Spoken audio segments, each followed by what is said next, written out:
29 जनवरी में मुझे बोला गया आपको तिहाड़ जेल जाना है। इंदिरा गांधी के जो असैसिन्स थे सतवंत सिंह और केहर सिंह, उनकी फांसी होने वाली है जो आपको दिलवानी। और केहर सिंह जो थे, जो ही वाज ओल्डर, उनकी आग्रह थी कि मेरी दाढ़ी जो है वो फांसी के फंदे से बाहर रखी है ताकि मेरी दाढ़ी ना टूटे और मेरी पगड़ी ना उतरे।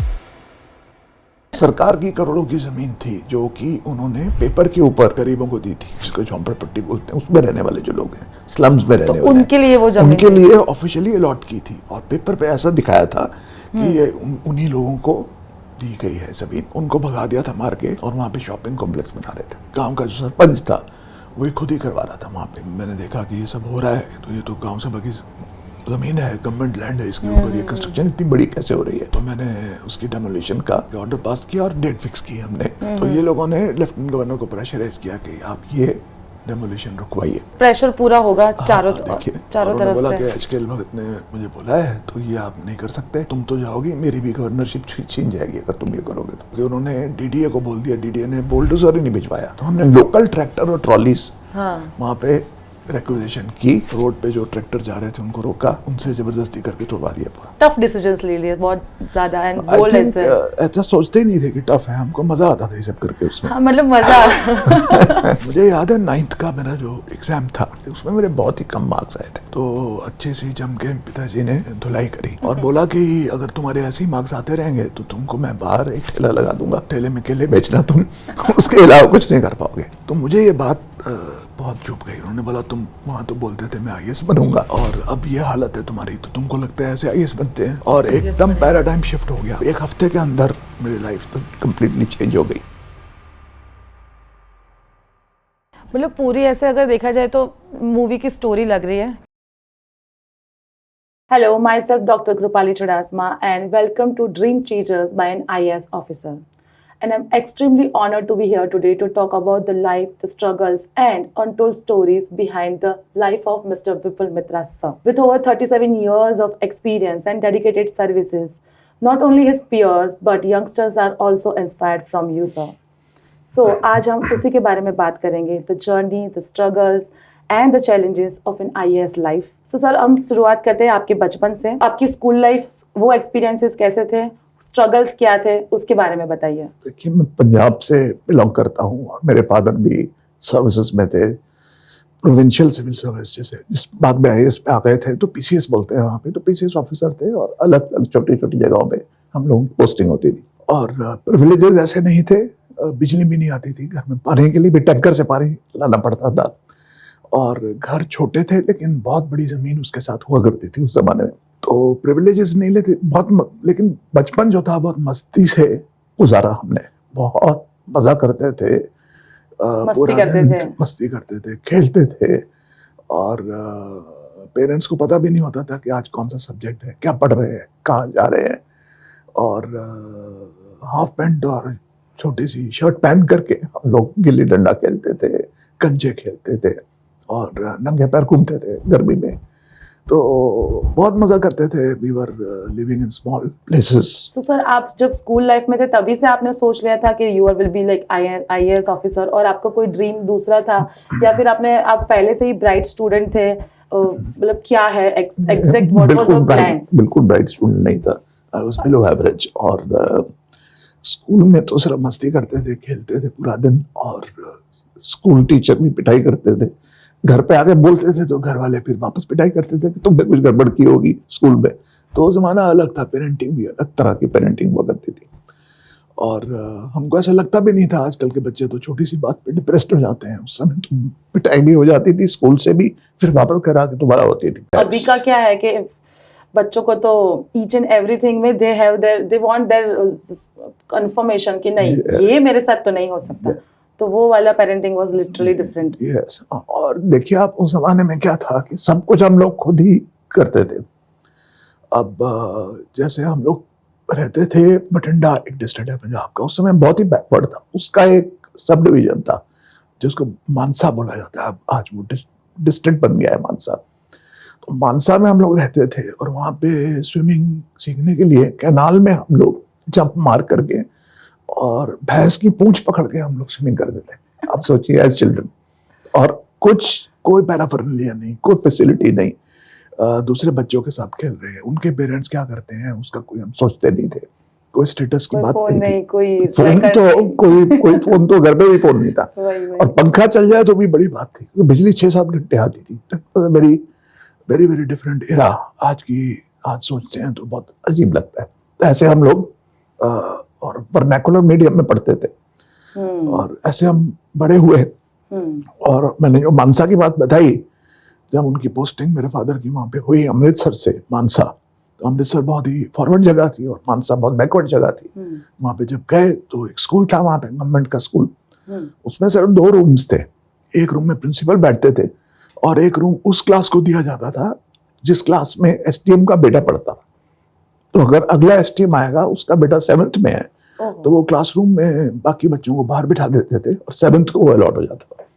तो जब मैं गया तो मैं 6th में था उस समय, तो 7th के बच्चों को वहां से निकाल दिया गया और 6th को अलॉट कर दिया गया। तो 2 ही रूम थे वहां। पूरे स्कूल में 2 ही रूम थे। एसटीएम का बेटा जिस क्लास में है उस क्लास को वो अलॉट करते थे रूम बाय ट्रेडिशन, और दूसरा जो बाकी सब बच्चे वो बाहर बैठते थे। लेकिन वो रूम भी कोई ग्रेट नहीं था, it was very ordinary. There was no fan, there was no electricity, और उस समय 45-46 डिग्री टेम्परेचर हुआ करता था।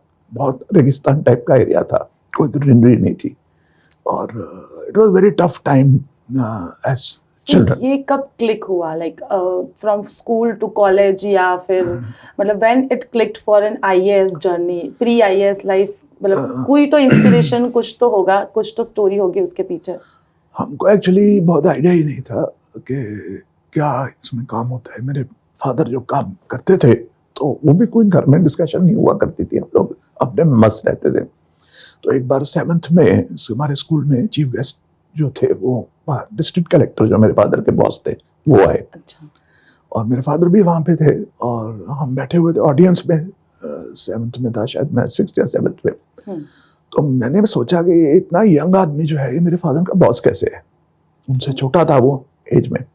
तो मैंने बाद में पूछा कि ये कैसे हो गया कि आप भी ऑफिसर हैं, वो भी ऑफिसर है, तो वो तो बहुत यंग है और आपके बॉस हैं वो, और आप उनको सर बोल रहे हैं, क्या रीजन है? मेरे को याद है उनका नाम मिस्टर भारद्वाज, आर भारद्वाज उनका नाम था, बहुत सीनियर, बाद में रिटायर हुए पंजाब में सीनियर पोजीशंस के ऊपर। तो उन्होंने बोला ये डायरेक्ट आईएएस होता है, मैं पीसीएस हूँ, ये डायरेक्ट आईएएस है। तो मैंने सोचा अगर कुछ कोशिश की जाए तो यही बना जाए जिससे आप यंग एज में ऐसी पोजीशंस पा सके और स्कूल के चीफ गेस्ट बन सके। तो मेरा ये सपना था कि मैं स्कूल का चीफ गेस्ट बन के आऊंगा। अरे वाह, best. So sir, school life के बाद कॉलेज लाइफ का अगर हम देखें, how was your college life? क्या था उसमें? आपने कुछ और सोचा कि like you want to explore something else in like in terms of career और एनीथिंग? उसके बारे में कुछ स्टोरी हो तो बताइए सर।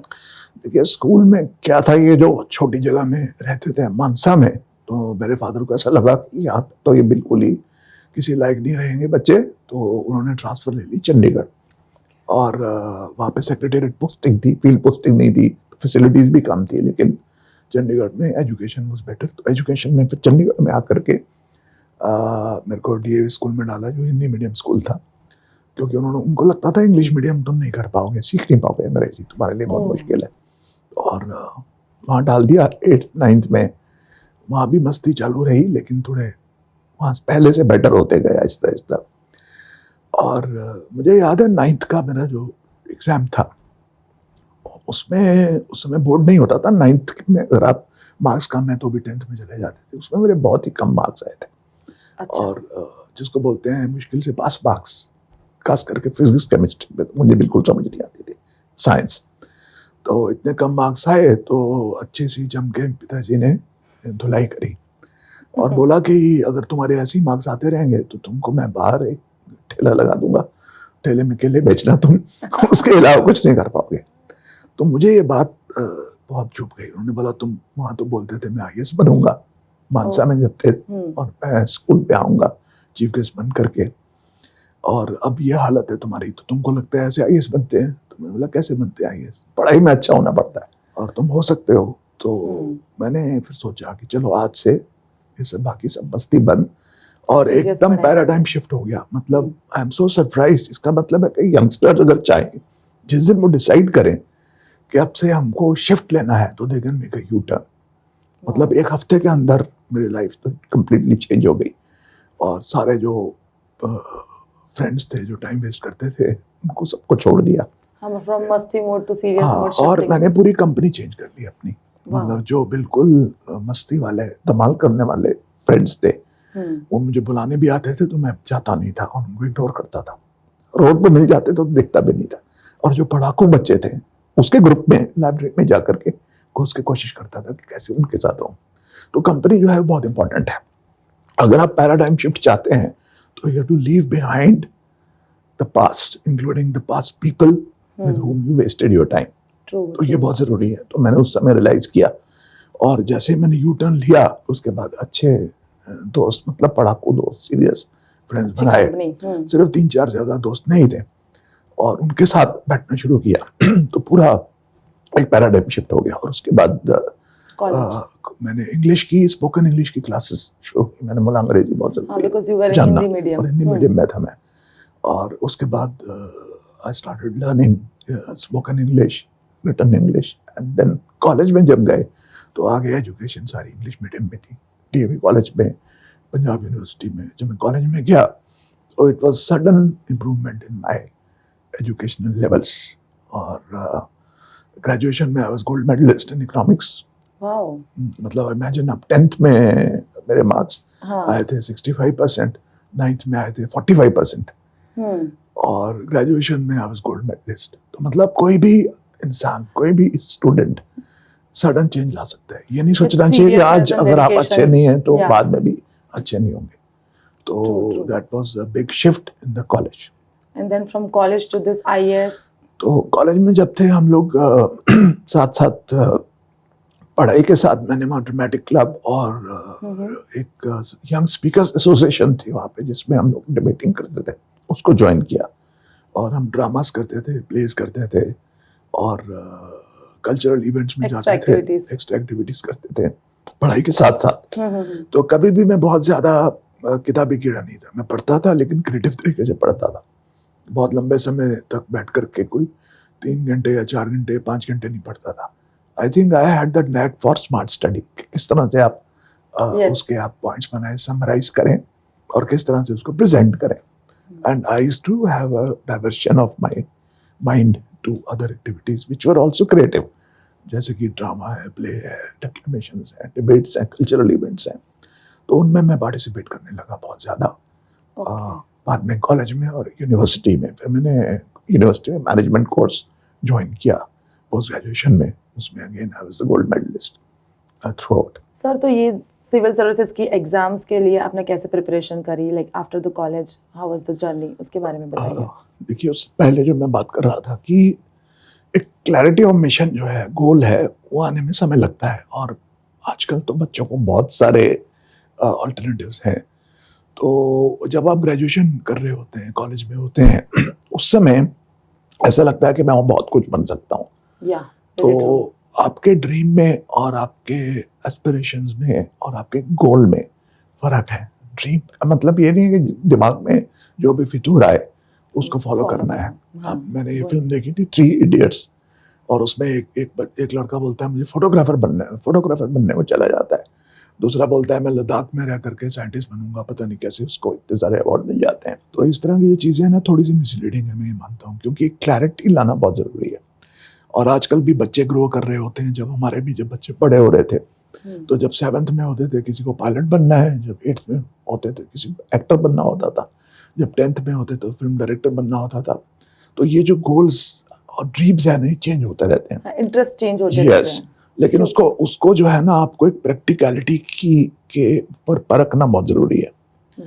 क्या ये वो चीज है जिसमें आप सस्टेनेबल है, पूरा जीवन आप उस पर बिता सकते हो, आपको वो रोटी दे सकता है, करियर दे सकता है, क्या आप एक्चुअली उस लायक हो या नहीं। तो इसी तरह से मुझे भी उस समय लगा कि मैं शायद फिल्म इंडस्ट्री में चला जाऊं। और मैंने बहुत सारे प्लेस किए, ड्रामास किए दूरदर्शन पे। और जब मैं मैनेजमेंट में अपना पोस्ट ग्रेजुएशन कर रहा था तो फर्स्ट ईयर के बाद मैनेजमेंट एक समर ट्रेनिंग होती है फर्स्ट और सेकेंड ईयर के बीच में। उस दौरान मैं बॉम्बे गया। और उस समय बॉम्बे बोलते थे, हम मुंबई बोलते हैं। तो बॉम्बे जाकर के मैं मिला, बहुत सारे जानने वाले कुछ लोग थे और उस समय So you मुझे tried for this हाँ, particular जानने के लिए कि interest. कैसी Yeah. लाइन है ये, हम्म, लाइन कैसी है, फिल्म इंडस्ट्री में क्यों ना जाया जाए। और Great. मुझे याद है कि एक उस समय हमारे जानने वाले केडी शोरी करके प्रोड्यूसर होते थे, तो अच्छा। वो हमारे पंजाब से थे। तो वो हमको धर्मेंद्र के पास ले गए। उस समय धर्मेंद्र बहुत बड़े स्टार थे और बहुत हैंडसम और बहुत अच्छे से मिले, बहुत अच्छे नेचर के। और मुझे पूछा कि पुत्र क्या कर रहे हो तुम? तो मैंने बोला मैं MBA कर रहा हूँ, तो मैं फिल्मों में आना चाहता हूँ। तो हंसने लगे, कहते अच्छा पढ़े लिखे लोग भी फिल्मों में आते हैं, मतलब ये ज़माना ऐसा था। और फिर उन्होंने बोला कि अगर यहाँ पे आना है तो पिछला सब कुछ छोड़ दो और सक्सेस के चांसेस बहुत कम है, इसलिए ज़्यादा ऐसे लोग आते हैं, मेहनत ज्यादा है। हाँ, मेहनत हाँ. ज़्यादा है, ऐसे लोग आते हैं जिनके they have nothing to lose, और बहुत ज़्यादा स्ट्रगल है और लोगों को मतलब फुटपाथ भी सोना पड़ता है, धक्के खाने पड़ते हैं। बहुत सारे इंटरव्यूज तो मैंने सोचने लगा कि यार ये तो ज़्यादा ही स्ट्रगल है, इतनी सोची नहीं थी कि ये हालत, अब नहीं कुछ बने तो क्या करेंगे। तो मैं वापस आया और मैंने अपने फादर से बात करी कि क्या किया जाए। तो उन्होंने बोला तुम ऐसे करो, एक बार एग्जाम दे के देख लो IAS का, अगर वो नहीं होता तो कोई बात नहीं, तुम चले जाना, ऑप्शन बी MBA कंप्लीट करो और बॉम्बे में कोई जॉब लो किसी कंपनी में, और कंपनी में काम करो, बॉम्बे में रहो और साथ साथ तुम एक्टिंग के लिए ट्राई करो। तो प्लान A प्लान B दोनों रहने चाहिए तुम्हारे पास।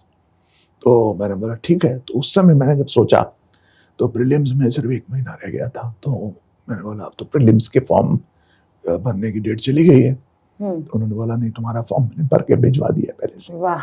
तो उन्होंने मेरा फॉर्म भर दिया था और भेज दिया था, रोल नंबर भी आ गया था, उस टाइम रोल नंबर बोलते थे। हाँ। तो आ गया और उन्होंने बोला 1 महीने बाद प्रीलिम्स है, तुम तो बैठ जाओ 1 महीने प्रॉपर फिर प्रीलिम्स पे फोकस पढ़ाई किया। करो। और मैं MBA कर रहा था, तो मैनेजमेंट के मेरे सब्जेक्ट्स थे सारे और I was doing very well in दो सब्जेक्ट। तो ही सेड कि उस समय एक सब्जेक्ट होता था मैनेजमेंट एंड पब्लिक एडमिनिस्ट्रेशन, तो उसी को ले लो तुम, क्योंकि पढ़ ही रहे हो तुम। और एक सोशियोलॉजी ले लो, तो इजी सब्जेक्ट है, साइंस वाइंस तो अपने को समझ आती नहीं थी, वो ले लो और ट्राई करो। तो मैंने बोला ठीक है। 1 महीना मैंने पढ़ा और प्रीलिम्स जा करके, वो ऑब्जेक्टिव टाइप होता है प्रीलिम्स, वो एग्जाम कर दिया मैंने। करके फिर मैं वापस चला गया जलंधर दूरदर्शन प्ले करने के लिए। जिस दिन एग्जाम खत्म हुआ उस दिन शाम को मैं बस में बैठ करके जलंधर चला गया। पैशन। और वहाँ पे एक टीवी सीरीज किया अरे वाह। जलंधर दूरदर्शन में, और ऐसे वहाँ पे रहा थोड़े दिन, और 1 महीने में रिजल्ट आया तो मैं प्रीलिम्स क्लियर कर चुका था। वाह। मुझे खुद को हैरानी हुई कि ये कैसे हो गया। तो अब बोला अब तो प्रीलिम्स क्लियर हो गए, अब तो मेन के लिए करना पड़ेगा, तो इज्जत का सवाल है। तो फिर उस बीच में कितना टाइम था ड्यूरेशन? तो उसके बाद 4 महीने थे ओके। जो जिसमें तैयारी कर सकते थे। तो उस 4 महीने में फिर मैंने बाकी सब कुछ बंद कर दिया एकदम और फोकस करके फिर बहुत पढ़ाई करी उस समय, मतलब 8-9 घंटे पढ़ना पड़ता था क्योंकि बाकी सब कुछ बंद कर दिया। और बैठ के पढ़ते थे, लेकिन नोट्स बनाते थे और एकदम स्मार्ट, जिसको बोलते हैं ना smart study, focus study, not mugging up and not mugging up, वो किया, तैयारी की और रिटर्न एग्जाम दिया उस समय। फिर अलग हर एक सब्जेक्ट के 2-2 पेपर्स हुआ करते थे। जनरल स्टडीज जिसको जनरल नॉलेज बोलते हैं, उसके 2 पेपर्स होते हैं, 2 मैनेजमेंट के, पब्लिक एडमिनिस्ट्रेशन के, सोशियोलॉजी के, इस तरह से अलग अलग फिर लैंग्वेज के 1 महीना तक चलता है। और एक ही दिन में 2 पेपर होते हैं 3-3 घंटे के। Okay. So it is quite और फिर 2 एग्जाम्स के बीच में गैप होता होगा? हाँ होता है, थोड़े दिन, हफ्ता 10 दिन, पूरी डेट शीट आती है, उसके हिसाब से एग्जाम्स होते हैं। तो वो एग्जाम्स की तैयारी की और उसमें परफॉर्म किया। लेकिन एक चीज़ मैं जो उस समय करता था, थ्रू आउट मैंने अपने मैनेजमेंट में भी और इकोनॉमिक्स में भी ऐसे किया कि मैं अलग तरीके से हर चीज़ को डील करता था। मतलब जो बुक्स में लिखा है या जो स्टैंडर्ड रिप्लाईज हैं उससे अलग तरह के रिप्लाईज मैं करता था। अब जैसे मेरे को एक क्वेश्चन आया कि अकबर के दौरान, अकबर के रिजीम में उन्होंने एक धर्म निकाला था दीन इलाही, क्योंकि वो उस समय बहुत उनको थोड़ा प्रोग्रेसिव मुगलों के बीच में compare to others, he was Akbar the great. और वो दीन इलाही उन्होंने धर्म निकाला और वो थोड़े, उनका दृष्टिकोण थोड़ा लिबरल था। तो उसका समाज के ऊपर क्या इम्पैक्ट पड़ा, ओके और बाद में अंग्रेजों के टाइम जो धार्मिक नीति थी सरकार की वो कैसी थी, और सरकार और धर्म के बीच में क्या रिलेशन होना चाहिए. मतलब it's over a period of 2 different eras. Very complex question that way. तो उसको मैंने जो आंसर किया, मैंने उसमें फ्लो चार्ट्स बनाए, उसको कनेक्ट किया उसी टाइम सोच करके. मतलब वो आंसर जो डिस्क्रिप्टिव था वो आप अपने हिसाब से उसको करते थे. तो लोग लिख रहे थे 20-20 पेज, तो मैंने आई थिंक 8-10 पेज में 7-8 पेज में उसको पूरा डिस्क्राइब किया, कंपेयर किया और उसके कंक्लूजन निकाले. प्रॉपर क्रिएटिव अप्रोच से भी. और क्रिएटिव, तो I think they are more to see and to the point. तो सिविल सर्विसेज में जो सिविल सर्विसेज का जो एग्जाम है, मैं ये आपको बता रहा हूँ कि they are not looking for scholars, they are not looking for PhDs और subject experts. They are looking for practical leaders with understanding who can connect knowledge to practical situations.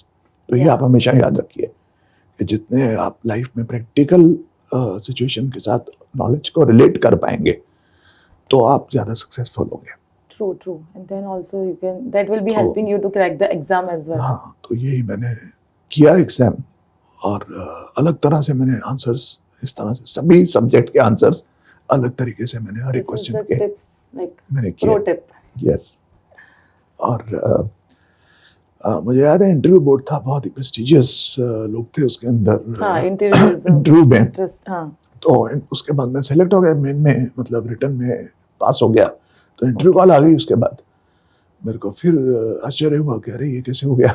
Return भी पास हो गया, क्या करूँगा, बॉम्बे नहीं जा पाऊंगा. मुझे उसकी भी चिंता थी कि मेरा रियल ड्रीम तो था फिल्म इंडस्ट्री में जाना. तो पिताजी ने बोला नहीं, कोई बात नहीं, तुम इंटरव्यू भी देख लो, शायद कहाँ तुम आने वाले हो, यहाँ तक पहुँच गए, इंटरव्यू को वेस्ट मत करो, अपॉर्चुनिटी को. ऑब्वियसली हाँ. तो इंटरव्यू में चला गया, अपने पहुँच गया जाकर के वहाँ UPSC में इंटरव्यू में. तो मुझे याद है वहाँ भी हम दिल्ली में जहाँ रहते थे वहाँ से ऑटो रिक्शा करके गए थे वहाँ पे.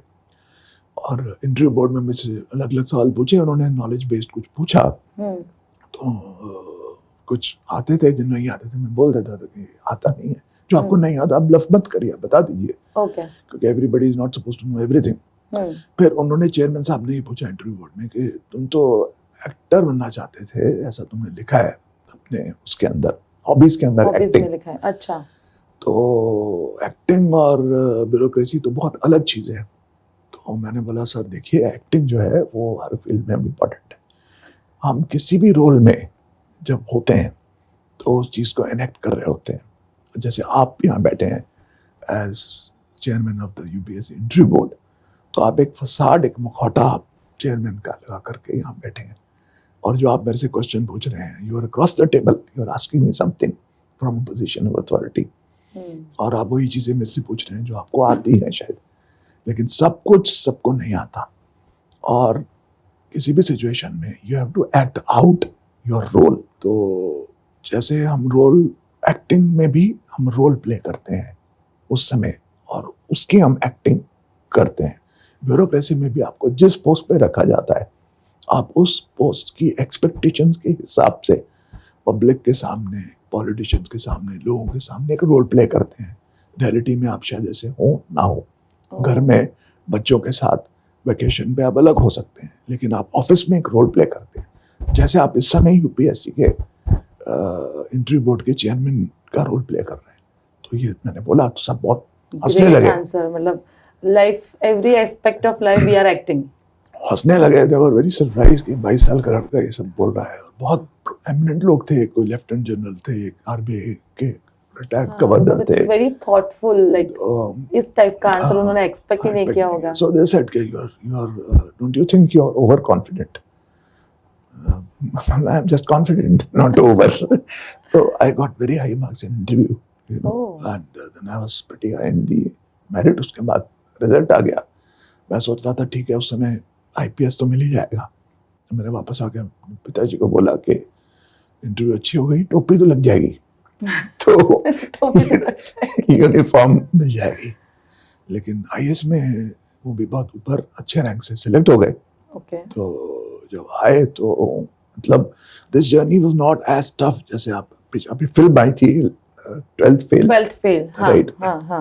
उसमें दिखाते हैं कि लोग बरसों से लगे रहते हैं उसमें बहुत स्ट्रगल दिखाया है। स्ट्रगल दिखा रहे हैं, बैठे आप मतलब लगे हुए हैं, सालों तक लगे हुए हैं। तो I think that is not necessary. मैं ये भी मतलब आपको बताना चाहता हूँ कि मैं सब यंगस्टर्स को ये बोलता हूँ कि कुछ भी ऐसा आप थोड़ा एक प्लान भी रखिए और आप जो करिए एक लाइट मन से करिए। आप ओवरवेल्म मत होइए किसी भी चीज़ में। आप पढ़ रहे हैं तो भी उसको एंजॉय करिए। अगर आप एंजॉय नहीं कर रहे तो उस तरह से पढ़िए जैसे आप एंजॉय कर सकें। And that everyone needs to find their own way. Understanding में लाइए आप चीज़ को। अगर आप साइंस पढ़ रहे हैं उसको भी आप सिंप्लीफाई करके अपनी अंडरस्टैंडिंग में लाइए। अगर आप अंडरस्टैंड नहीं कर पा रहे चीज़ को तो उसको चेंज करिए और उसको अपनी understand. Human brain is very very capable. कोई भी इंसान कुछ भी सीख सकता है, मैं ये मानता हूँ। मुझे उस टाइम साइंस इसलिए नहीं अच्छी लगती थी, मैं बाद में सोचता था क्यों नहीं अच्छी लगती, क्योंकि वो टीचर ही हमारे अजीब थे। वो फार्मूला रटाते होते थे। सही है। और मैथ्स में वो tan थीटा और वो सब अलजेब्रा और वो मतलब हमको लगता नहीं था कि इसका रेलेवेंस क्या है। अगर चीज़ का रेलेवेंस और कनेक्टिविटी आपको एजुकेशन की समझ नहीं आएगी, प्रैक्टिकलिटी के साथ उसको लिंक नहीं करोगे एज ए स्टूडेंट, या टीचर आपको लिंक नहीं कर पाएगा, तो कोई भी स्टूडेंट उसको एब्जॉर्ब नहीं कर सकता। तो एजुकेशन, आप जब यंगस्टर्स भी किसी भी फील्ड में जा रहे हैं तो आप उसमें समय दीजिए, मेहनत करिए, लेकिन प्लान भी हमेशा रखिए।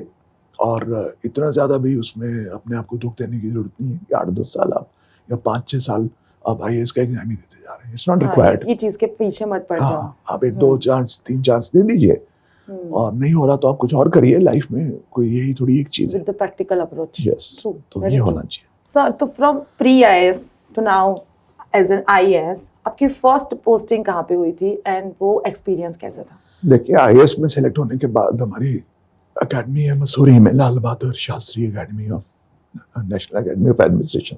वहाँ पे ट्रेनिंग के लिए जाते हैं पहले, और जहाँ पे सभी सर्विसेज जो ग्रुप ए सर्विसेज इसको बोलते हैं, IAS, IPS, IRS, IRTS, वो सब लोग शुरू में इकट्ठे होते हैं पहले 3 महीने के लिए। उसको बोलते हैं फाउंडेशन कोर्स। तो 25 अगस्त 1986 हम लोग ज्वाइन किए थे, हमारा बैच मसूरी में। और 3 महीने तक हमारी ट्रेनिंग होती है, क्लासेस होती हैं और बहुत इंटेंसिव सिखाया जाता है, क्योंकि बहुत अलग अलग फील्ड से लोग आए होते हैं। इंजीनियर्स की संख्या बहुत ज़्यादा थी, IIT इंजीनियर्स थे, डॉक्टर्स थे, एम्स के डॉक्टर्स थे। तो सब ब्रिलियंट लोग वहाँ पे सेलेक्ट होकर के आते हैं।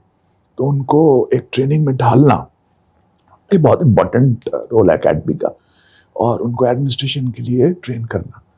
तो उनको लॉ सिखाया जाता है, कॉन्स्टिट्यूशन सिखाया जाता है, इकोनॉमिक्स सिखाई जाती है। तो ऐसे पब्लिक एडमिनिस्ट्रेशन के बारे में बताया जाता है, गवर्नमेंट का स्ट्रक्चर क्या है वो बताया जाता है। तो आहिस्ता आहिस्ता क्लासेस होती हैं, लेक्चर्स होते हैं, बाहर से लोग आते हैं, बात करते हैं। ये बहुत टफ होता है और अच्छा होता है, इंटरेस्टिंग भी होता है, बट पूरा दिन सुबह से रात तक काम रहता है उसके अंदर।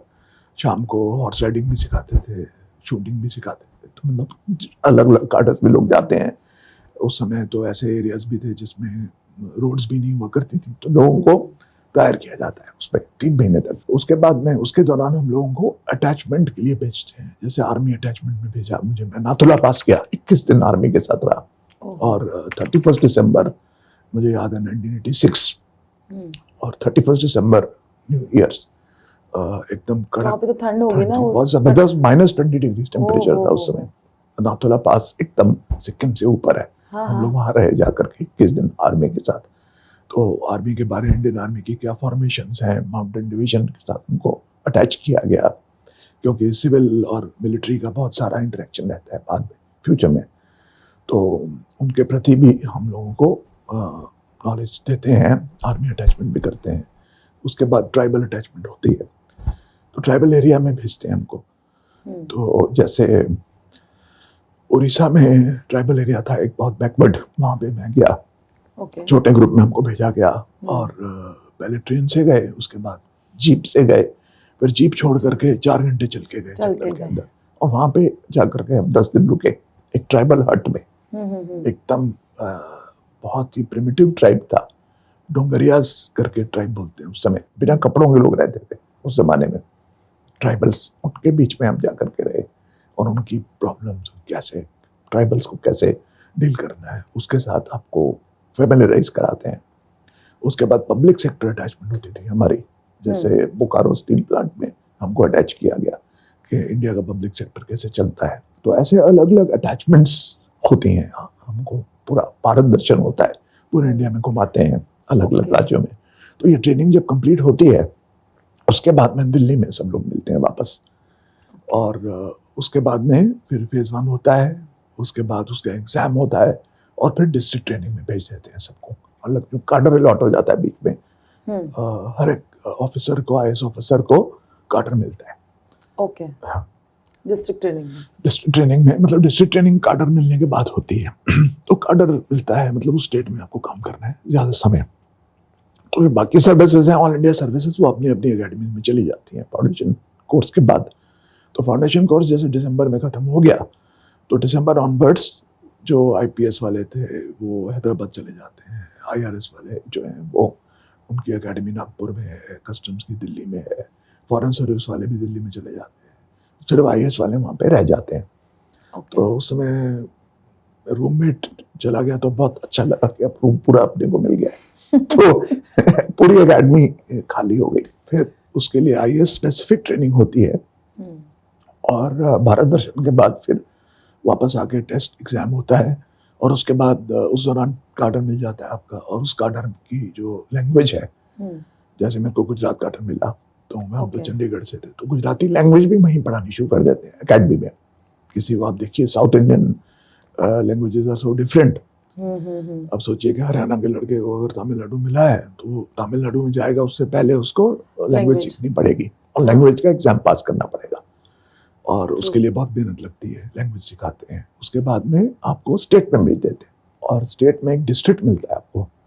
ओके, जनरली जो डिस्ट्रिक्ट होता है वो बैकवर्ड डिस्ट्रिक्ट, डेवलपिंग डिस्ट्रिक्ट जो होता है, उसमें जो डायरेक्ट IAS रिक्रूट्स हैं वहाँ पे ट्रेनिंग के लिए भेजते हैं, कलेक्टर के साथ अटैच करते हैं। और वहाँ पे ड्यूरिंग द ईयर आपकी अलग अलग ट्रेनिंग होती है। आपको तलाटी का चार्ज भी देते हैं एक विलेज का, उसके बाद आपको TDO का चार्ज देते हैं, आपको सर्कल ऑफिसर का चार्ज देते हैं, आपको BDO का चार्ज देते हैं, आपको तहसीलदार या मामलतदार का चार्ज देते हैं, आपको पुलिस स्टेशन के साथ अटैच करते हैं, FIRs कैसे लिखनी है। इस तरह से अलग अलग सरकार के जो डिपार्टमेंट है, RTO ऑफिस में भेजते हैं आपको। और ऐसे अलग अलग सरकार के जो डिस्ट्रिक्ट लेवल के ऑफिसर्स हैं, उसकी पूरी ट्रेनिंग आपको देते हैं जब डिस्ट्रिक्ट में रहते हैं। और उसके बाद फिर से आप उस ट्रेनिंग के दौरान आप उसके बाद जो फेज 2 होता है, उसके 1 साल के बाद लगभग होता है, फिर आप वापस जाते हैं अकेडमी में, और एक्सचेंज ऑफ आइडियाज के कौन से कार्डर में क्या हो रहा है, एक्सचेंज ऑफ बेस्ट प्रैक्टिसेस वो होती है। और 2 साल जब पूरे होते हैं तो फर्स्ट पोस्टिंग मिलती है। ये पूरा प्रोसेस है IAS में, from pre IAS to IAS transition. अब हम बात करेंगे फर्स्ट पोस्टिंग की। यस, तो जो ट्रांजिशन है उसमें आप एक कॉलेज से निकले हुए लड़के लड़की को ऑफिसर में कन्वर्ट करते हैं। 2 साल लगते हैं उसको ठोक बजा करके अच्छे से, और वो जब कन्वर्ट हो जाता है तब उसको फर्स्ट पोस्टिंग दी जाती है। तो जब फर्स्ट पोस्टिंग मिलती है तो आप डिस्ट्रिक्ट में जाते हैं। तो मैं भुज में था उस समय, ओके, और गुजरात में भुज डिस्ट्रिक्ट है, बहुत ही उस समय रिमोट, और अब तो बहुत डेवलप हो गया कच्छ डिस्ट्रिक्ट। उस टाइम तो बहुत ही बैकवर्ड था, टेलीफोन एक्सचेंज भी मैनुअल हुआ करती थी। फोन उठाते थे तो सामने से बोलता था कि नंबर आपको, मतलब बताओ कौन से नंबर पे डायल करना है, और वो ऐसे प्लग डाल करके लिंक किया करते। और मतलब डायलिंग भी नहीं थी फोन की। उसके बाद डायलिंग आई, उसके बाद पुश बटन आया। इमेजिन करो कौन सी एरा की बात कर रहे हैं, I'm talking of 87, 88। और कच्छ में था मैं उस समय, तो मेरे फादर उस समय दिल्ली में उनकी पोस्टिंग हो गई थी, होम मिनिस्ट्री में।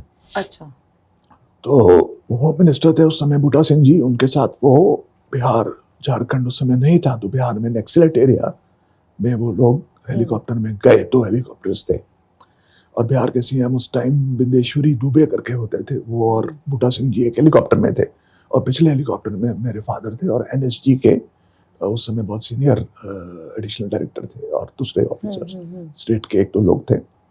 तो उस समय उनका हेलीकॉप्टर क्रैश हो गया मेरे फादर का, and he lost his life उस समय सर्विस पे। When you were at your first posting? हाँ, तो मैं अपनी ट्रेनिंग में था उस समय। तो नक्सलाइट एरिया में किसी का सैबोटेज शायद था, नक्सलाइट एरिया था उस समय, बहुत इंटीरियर, रांची से बहुत अंदर का एरिया, गए थे वो लोग देखने के लिए। तो मुझे फिर क्योंकि वो मिनिस्ट्री में थे तो भुज से मुझे दिल्ली बुलाया गया। अच्छा। और दिल्ली आया मैं वापस। और दिल्ली में फिर मेरे को गवर्नमेंट ऑफ इंडिया ने मेरा 2 साल का टेन्योर दिल्ली में किया और 2 साल Because of मुझे this, because of unfortunate uncompassionate grounds Yes. मुझे दिल्ली में पोस्टिंग दी एज STM। तो मेरी फर्स्ट पोस्टिंग जो थी वो सब divisional magistrate in Punjabi Bagh area of Delhi. Oh 30,000 ही बहुत फेमस है, वहाँ पे हाँ। बैठते थे हम लोग। वहाँ पे मेरी फर्स्ट पोस्टिंग हुई। सो हमने जो फर्स्ट पोस्टिंग के बारे में बात करी आपकी दिल्ली की, उस टाइम का आपको कोई प्रोजेक्ट या कोई मोमेंट्स या इंसिडेंट याद है जहाँ पे आपने कोई चैलेंजेस फेस किए हैं पर्सनली और प्रोफेशनली? बिकॉज आपकी लाइफ में उस टाइम के जस्ट पहले बहुत ही बड़ा इंसिडेंट हुआ था, तब आपने क्या क्या चैलेंजेस फेस किया? देखिए, गुजरात अलग तरह का एनवायरनमेंट था। दिल्ली एडमिनिस्ट्रेशन में आना और वो 30,000 में काम करना अलग था। तो वो ट्रांजिशन बहुत सडन थी। दिल्ली में आए और पोस्टिंग हुई जब, उसके बाद में कुछ देर में मेरी शादी हुई। I got married. और हम लोग नई नई शादी हुई थी तो दिल्ली में क्या था कि जब भी किसी पुलिस स्टेशन में कुछ केस होता था डाउरी हरेसमेंट का, तो डाउरी डेथ्स के केस में SDM को बुलाते थे स्टेटमेंट लिखने के लिए। अच्छा। और शादी के 6-7 दिन के बाद रात को पुलिस वाले आकर के सर चलिए, जय हिंद, चलिए वहाँ पे किसी जगह जाना है और एक बैंक डिक्लेरेशन रिकॉर्ड करनी है। मतलब लड़की को जला दिया, ऐसे बहुत केस होते थे उस समय। डाउरी डेथ्स के बहुत केस दिल्ली में हुआ करते थे और मैंने कम से कम 2 साल में 80 गर्ल्स की बैंक डिक्लेरेशन रिकॉर्ड की, 80 उस समय। तो मतलब महीने में 2-3 बैंक डिक्लेरेशंस, और वो भी रात के समय ऐसा, क्योंकि डोमेस्टिक वायलेंस हुआ करता था रात को। एनी टाइम, रात को 2 बजे 3 रात को 2 बजे भी emergency। नई शादी हो रही है, आप है घर में और नॉक करके पुलिस वाले आप बोलते हैं चलिए सर आपको बैंक डिक्लेरेशन रिकॉर्ड करनी है। और वहाँ गए, आप बैंक डिक्लेरेशन रिकॉर्ड करी और फिर वापस आ गए।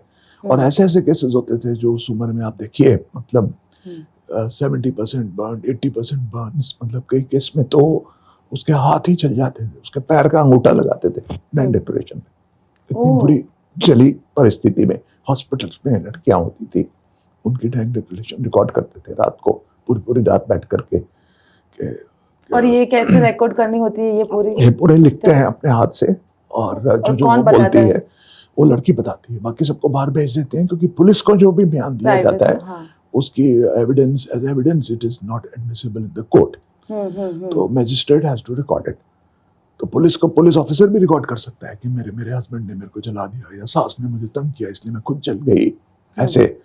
तो ऐसे केसेस बहुत हुआ करते थे उस समय दिल्ली में। तो पर्सनल लाइफ जैसी कोई चीज नहीं है, खास करके फील्ड पोस्टिंग्स में, और किसी भी समय आपको जरूरत पड़ सकती है, खास करके जो लोग लॉ एंड ऑर्डर से, या ऐसी कोई सडन सिचुएशन आपके डिस्ट्रिक्ट में, आपके सब डिवीजन में होती है।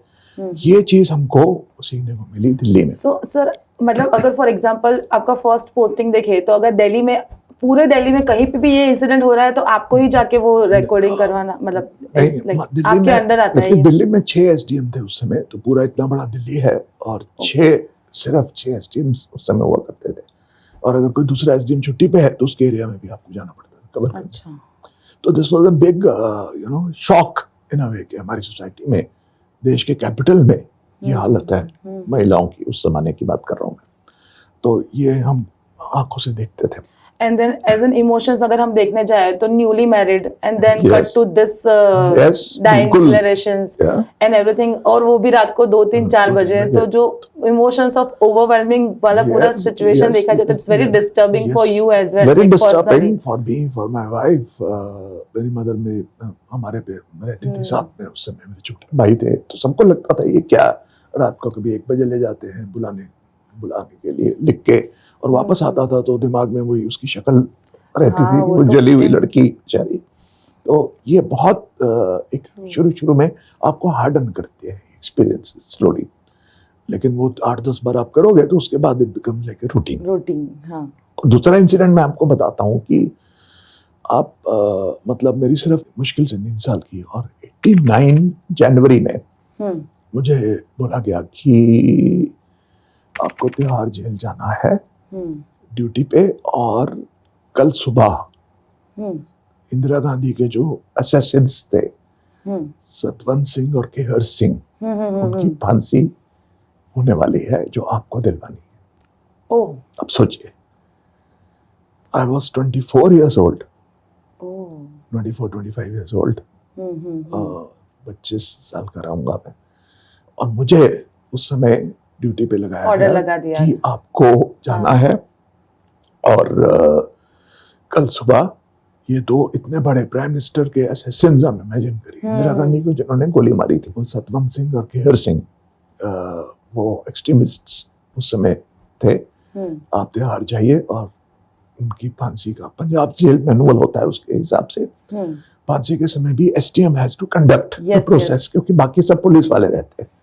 तो ये लॉ में इसीलिए ये सब प्रोविजंस हैं कि सिर्फ पुलिस कुछ अकेले ना कर दे, और उसके सामने मजिस्ट्रेट की प्रेजेंस रहनी चाहिए। हाँ, मतलब टू क्रेडिबिलिटी के लिए। क्रेडिबिलिटी के लिए। तो ये जो क्रेडिबिलिटी की अगर हम बात करें, तो आपने जितने डाइंग डिक्लेरेशन रिकॉर्ड किए उसमें भी कुछ आगे there will be the result. मतलब 22 या 23 केसेस में कन्विक्शन हुई है based on my dying declaration, और 3 केस ऐसे थे जिसमें और कोई एविडेंस नहीं था, सिर्फ डाइंग डिक्लेरेशन के बेसिस पे उम्र कैद हुई थी उसके हस्बैंड को और उसके in-laws out of how many cases? Out of 82 cases मैंने रिकॉर्ड किए। out of 80 cases 2023 like 2022 उसमें कन्विक्शन हुई, तो it's a very good rate of conviction. Yes yes. और अब देखिए, फांसी देने हम वहाँ पे गए, और सतवंत सिंह केहर सिंह, पूरी रात हमको उनके साथ बैठना पड़ता है, उनके सामने बैठना पड़ता है, अंदर लाइट ऑन रखनी पड़ती है क्योंकि उनको इन्फॉर्म कर देते हैं प्रीवियस डे। और उस समय तो ये खालिस्तान मूवमेंट बहुत, पंजाब एक्सट्रीमिज्म बहुत टॉप पे था। और उसके बाद जितने समय मैं दिल्ली में रहा, मुझे बहुत सिक्योरिटी मिली रही, ब्लैक कमांडोज मेरे साथ लगे रहते थे, क्योंकि it was a very risky job वहाँ पे कि आपने खालिस्तानी जो 2 लोग हैं इतने बड़े, उनको आपने फांसी दी है, और उनकी डाइंग डिक्लेरेशन लिखते हैं, उनकी विल लिखते हैं, उनको नहलाते हैं, उनकी पूजा करवाते हैं, जो भी उनको करनी है। उन्होंने अरदास करी, सिख धर्म के हिसाब से बुलाना पड़ता है उनके प्रीस्ट को, वो पूरा प्रोसेस होता है। उनकी आखिरी इच्छा में क्या कहना चाहते हैं, क्या आपको क्या चाहिए, और आपकी अगर कोई प्रॉपर्टी है किसको देना चाहते हैं, आपकी आखिरी इच्छा क्या है, ये सब कन्वर्सेशन याद है? हाँ, सब याद है। तो उस समय पूरी रात हमको बैठ के करना पड़ा। उसने क्या बोला था आखिरी इच्छा वाले? आखिरी इच्छा में बहुत जो सतवंत सिंह था, जो यंग था, वो तो बहुत घबरा गया था उस समय, और बहुत रेटल्ड था, वो हॉकी प्लेयर हुआ करता था। उसने बोला कि मेरी आखिरी इच्छा ये है कि अगले महीने जो नेशनल हॉकीज हो रहे हैं उसमें मुझे खेलने दिया जाए। तो अब इस तरह की आखिरी इच्छा तो क्या पूरी करेगी, लेकिन उन्होंने लिखी उस समय। और केहर सिंह जो थे, जो he was older, much older, और बहुत कट्टर इंसान थे, और उनको कोई अफसोस नहीं था कि मैंने क्या किया। उनकी आखिरी इच्छा थी, उनकी बहुत बड़ी दाढ़ी थी, उनकी आखिरी इच्छा थी कि मेरी दाढ़ी जो है वो फांसी के फंदे से बाहर रखी जाए, ताकि मेरी दाढ़ी ना टूटे और मेरी पगड़ी ना उतरे। उनकी आखिरी इच्छा थी। मतलब ऐसे फैनेटिक्स थे कि उसको पता है कि वो मरने जा रहा है, लेकिन उसको ये था कि ये मेरी आखिरी इच्छा है। मतलब इस तरह के एक्सपीरियंसेस हुए पहली जॉब पे, और फिर हमको ये पूरा बना करके रिपोर्ट सुप्रीम कोर्ट को सबमिट करना पड़ता है कि we carried out the execution as per the court orders. So ये 2-3 इंसिडेंट्स जो फर्स्ट पोस्टिंग वाले हैं, उसके अलावा कोई और पर्सनल इंसिडेंट्स? देखिए, मैं एसटीएम था, तो रेवेन्यू के मैटर्स, दिल्ली में जमीन जो है वो हमेशा से बहुत महंगी रही है, आपको पता ही है। दिल्ली में लैंड इज वेरी इंपॉर्टेंट। और वहाँ पे एक एरिया था पंजाबी बाग, उसके आगे जो रूरल एरिया शुरू होता है, वहाँ पे एक नजफगढ़ करके एरिया है, अभी भी दिल्ली में है। अब तो बहुत प्रोग्रेसिव हो गया। उस समय गाँव था, तो नजफगढ़ में गाँव सभा की जमीन बोलते थे, गवर्नमेंट लैंड होती थी बेसिकली। अच्छा। तो वो गवर्नमेंट लैंड पे एक लोकल प्रधान ने कब्जा करके और उसके ऊपर कंस्ट्रक्शन शुरू की थी, और वो उस समय दुकानें बना रहा था, मतलब छोटा सा शॉपिंग मॉल टाइप ऑफ ऐसे ही कब्जा करके, जो पॉलिटिशियंस वाला होता है वैसे। मतलब जो अपना सरपंच बोलते हैं, वहाँ पे प्रधान बोलते हैं। वहाँ सरपंच, उस गांव का जो सरपंच था, वही खुद ही करवा रहा था वहाँ पे उस समय, और मैं एसटीएम था। तो मैं वहाँ पे निकला, जब मैंने देखा कि ये सब हो रहा है, तो ये तो गाँव सभा की जमीन है, गवर्नमेंट लैंड है, इसके ऊपर ये कंस्ट्रक्शन इतनी बड़ी कैसे हो रही है। तो मैंने उसकी डेमोलिशन का ऑर्डर, प्रोसेस होता है, प्रोसेस करके ऑर्डर पास किया और डेट फिक्स की हमने कि इसकी डेमोलिशन, हमने इसको तोड़ना है। और हम लोग बुलडोजर मंगवाते थे उस समय, तब वो पॉलिटिशियंस के अगेंस्ट में जाके पूरा डेमोलिशन और का। मुझे उस समय राजभवन बोलते थे, मतलब कि राजनिवास बोलते हैं, दिल्ली में लेफ्टिनेंट गवर्नर होता है, तो उस समय लेफ्टिनेंट गवर्नर थे। और हैरानी की बात यह है कि वो पॉलिटिशियन नहीं थे, सर्विसेज में से थे। हमारे इंडिया के एक्स फॉरेन सेक्रेटरी थे वो, मिस्टर रमेश भंडारी। वो वहाँ पे लेफ्टिनेंट गवर्नर थे, लेकिन उन पे कोई प्रेशर होगा या जो भी रीजन होगा, उन्होंने मुझे फोन किया। और उस समय बहुत पावरफुल मिनिस्टर हुआ करते थे, एच.के.एल. भगत, जो बाद में सिख राइट्स में भी उनका नाम आया, एंटी सिख राइट्स में भी। तो ये सब लोग बहुत कंट्रोवर्शियल हुआ करते थे। एक मिस्टर सज्जन कुमार वहाँ पे, जो दिल्ली राइट्स में, उनका भी नाम आता है आजकल। तो ये लोगों ने लेफ्टिनेंट गवर्नर को प्रेशराइज किया कि आप ये डेमोलिशन रुकवाइए। और लेफ्टिनेंट गवर्नर ने मुझे बुला के बोला कि young man, don't do this and do something else, तुम ये मत करो। और उन्होंने मुझे ज्ञान दिया कि I am also retired officer of the foreign service and we have to be diplomatic. वो डिप्लोमेसी से थे, इंडिया के फॉरेन सेक्रेटरी रह चुके थे, तो learn to be diplomatic. Pressure पूरा होगा चारों देखिए। और उन्होंने बोला कि एच.के.एल. भगत ने मुझे बोला है, तो ये आप नहीं कर सकते, और तुम तो जाओगी, मेरी भी गवर्नरशिप छीन जाएगी अगर तुम ये करोगे तो। इतना प्रेशर था उसके ऊपर। और चीफ सेक्रेटरी थे, बहुत अच्छे हमारे उस समय, मिस्टर कपूर। मैं उनके पास गया, विजय कपूर, 60 या 61 बैच के, उनके पास गया। मैंने बोला एलजी साहब मना कर रहे हैं। तो ही सेड कि ठीक है, हमारी कोई बात नहीं हुई, तुमको जो ठीक लगता है करो। तो मैंने संडे वाले दिन जा करके और ट्रैक्टर लोकल, क्योंकि उन्होंने डीडीए को बोल दिया, डीडीए ने बुलडोजर ही नहीं भिजवाया। मैंने बुलडोजर रिक्विजिशन किया था, बुलडोजर नहीं आया। तो पूरा गेम प्लान, तो आप किस चीज से तोड़े उसको, हम बिल्डिंग को। तो हमने लोकल ट्रैक्टर और ट्रॉलीज वहाँ पे रिक्विजिशन की। और वहाँ पे एसीपी था उस समय, बहुत अच्छा आईपीएस ऑफिसर था, उसको साथ में लिया। रोड पे जो ट्रैक्टर जा रहे थे उनको रोका कि तुमको काम में 10-12 ट्रैक्टर ट्रॉलीज वहाँ पे लगाई, उनसे जबरदस्ती करके तोड़वा दिया पूरा। और वो तोड़ दिया।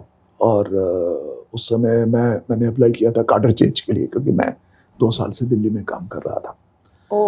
तो गुजरात सरकार ने भी कार्डर चेंज के लिए उस समय बोल दिया था कि ठीक है कि आप उनका पैशनेट ग्राउंड, इनको परमानेंटली दिल्ली कार्डर में, अगर, क्योंकि फैमिली सिचुएशन ऐसी थी कि उनको सबको सेट करना था।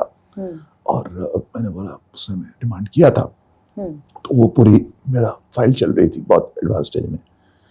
और जब मैंने ये किया, तोड़ दिया वहाँ पे, तो भगत साहब बहुत पावरफुल मिनिस्टर थे उस समय। उन्होंने बोला उस समय सेंटर में डीओपीटी, जो हमारी मिनिस्ट्री है जो डील करती है, चिदम्बरम मिनिस्टर थे उस समय हमारे, minister of state P Chidambaram. उनको बोला कि इसको कार्डर चेंज मत करिए, उसको वापस गुजरात भेज दो। और जिस दिन मैंने तोड़ा, उसके 4 दिन के बाद मेरे को वहां से, दिल्ली से रिलीव कर दिया गया कि go back to your home cadre. मेरा टर्म भी पूरा हो गया था, ऑलमोस्ट थोड़े दिन बाकी थे। लेकिन I was very satisfied.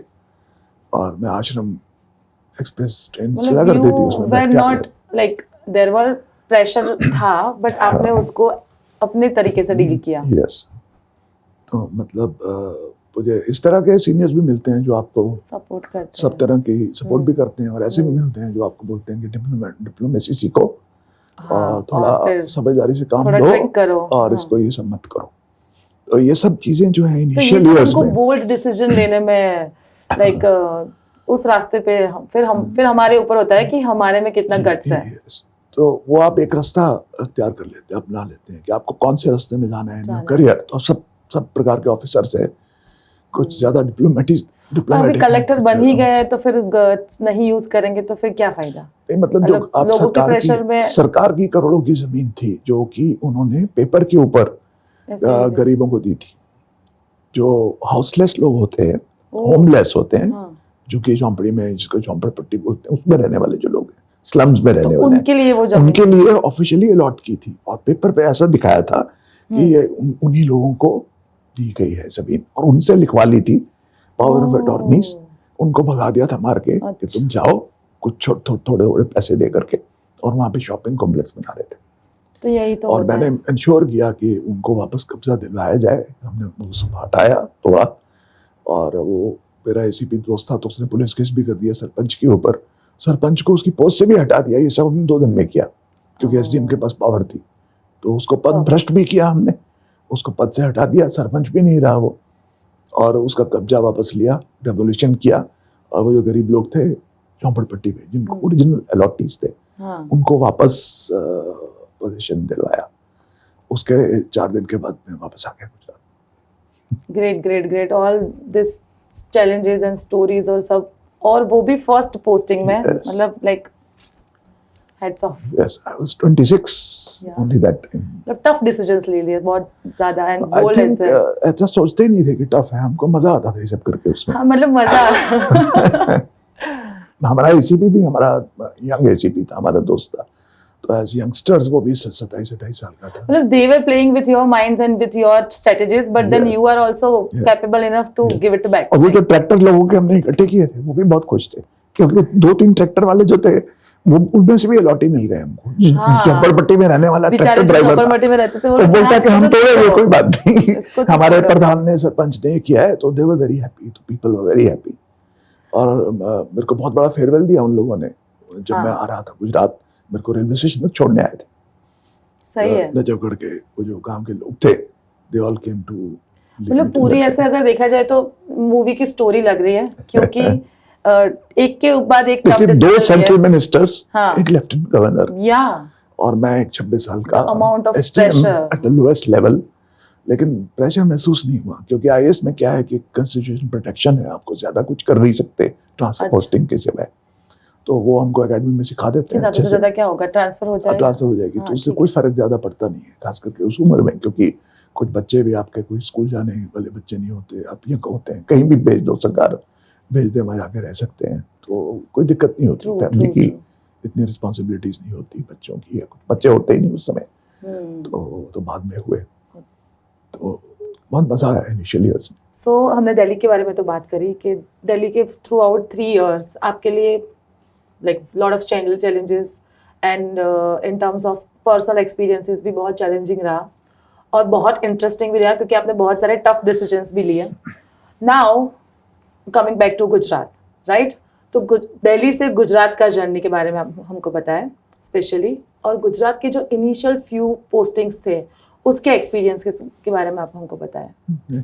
Gujarat उस समय क्या था कि अब भी बहुत बिजनेस स्टेट है, लेकिन उस समय बहुत ही कमर्शियल और बिजनेस स्टेट थी। तो हम लोग, जब हम पंजाब में फ्यूडल स्टेट में रहते थे पहले, और बाद में दिल्ली में काम किया, तो आश्रम एक्सप्रेस में बहुत अच्छा एक इंसिडेंट हुआ। जब मैं आ रहा था ट्रेन में, तो अहमदाबाद का कोई सेठ बैठा था मेरे साथ AC 2 टायर में, और बात कर रहे थे। मेरे से पूछ रहा था कि तुम क्या करते हो, तो मैंने बताया कि मैं ऐसे इकोनॉमिक्स में गोल्ड मेडलिस्ट हूँ, मैनेजमेंट में गोल्ड मेडलिस्ट हूँ, और ये मैं IAS हूँ। तो उसको मालूम नहीं पड़ा कि IAS क्या होता है, तो थोड़ा कंफ्यूज हो गया।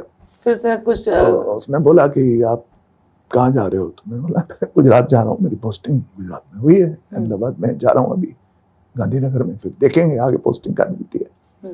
तो उन्हें पूछा मैरिड हो? हाँ, मेरी वाइफ तो अभी दिल्ली में है, बाद में गुजरात आएगी।